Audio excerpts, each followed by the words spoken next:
A librarian at North Eugene High School has found a way to honor her son, who was killed in a car crash when he was just 11. She created a scholarship in his honor to help others reach for their dreams.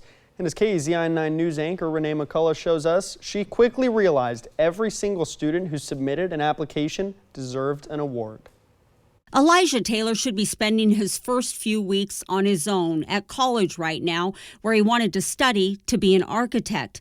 But those dreams died far too soon when Elijah was just 11. My youngest son died in a car accident about 7 years ago over spring break, and he would have graduated from North last year. He was on a ski trip with his family when the SUV he was in collided with a van near Mount Bachelor. On his birthday or his death day, I always think about these momentous times, and I want to do something that honors him. And it just never feels like anything is quite good enough. Elijah's mom, Amary Taylor, is the librarian at North Eugene High School.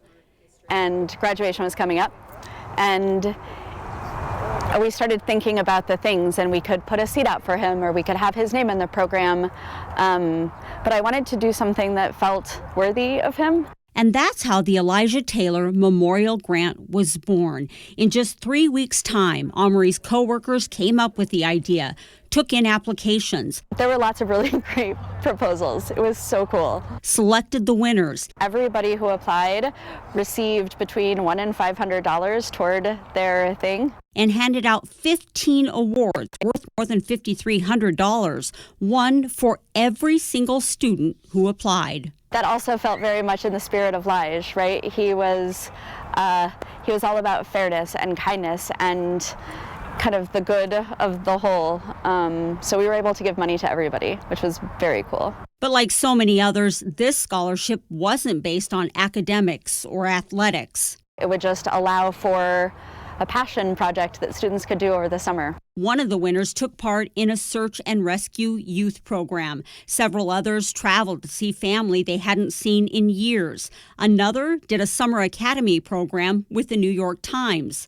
She has come back and decided to revive the Caledonian, which is the North student newspaper, which has not been a thing in, I think, at least 10 years. There were artists. There were a few different people who proposed art projects, so art supplies to help start Etsy stores, or we had one student who got a membership to a community ceramics studio. And musicians like Amary Taylor, who travels the world playing the accordion. All students who shared Elijah's enthusiasm for life. All of the proposals reminded me of him in some way or another. There wasn't a single one that didn't feel like he had a little, hand in it somehow, or would at least appreciate it if he was here still. Life is much different now than Amary could have ever imagined without her son. But she says she's been humbled by those who have stepped up to help. One of the interesting things about, tough times and grieving is that it's a really great time for generosity to show up. The world is full of good people and kindness and generosity, and it's stunning. And while Lij is no longer here physically to chase his dreams, he would talk about how he wanted to first design buildings for low-income housing that would be great, but then also have a zip line for transportation. Amary is hoping that the scholarship in his name will help inspire others to follow theirs. I always expected that he would do really good things in the world, and it continues to be terrible that that's not the case. And so this grant, I think, was an opportunity to help others in their enthusiastic pursuits do something good for themselves and the world. That was Renee McCullough reporting. If you'd like to donate, you can go to nehsbooster.com.